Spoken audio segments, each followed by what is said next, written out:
Eu perguntei sobre a água que tem nesse chão aqui, que é uma região de pântano, como é que está fazendo? Ok. Good evening, everybody. This is we make here a laundry project for our graduate student to work because in COVID time they don't have job and they don't have a space to work. So we will do for the Premametta project for dry cleaning. Both Gaya have lot of monastery and temple and guest house and hospital and schools, but we don't have any laundry project in Bodh Gaya dry cleaning. So we planning to make the one working place for our graduate student.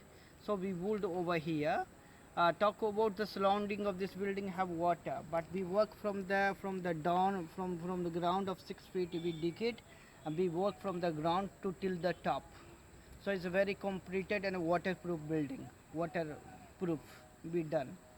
Also the water whatever come from this village and universities and colleges and all the villages, water come over here and are stocking over here, you see. So this water will be go from the ground, from the grain to the river, and they recycle this water for the drinking.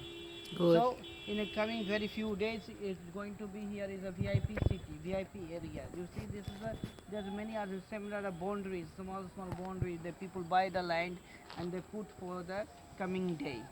So the land has price us more than 3 times up now. But anyway, this is our project, and my dream for children to create the workplace for our student to work in Bodh Gaya city, to not be a jobless after graduate of Premametta school. Good. Thank you very much. Obrigado. Thank you, Anup.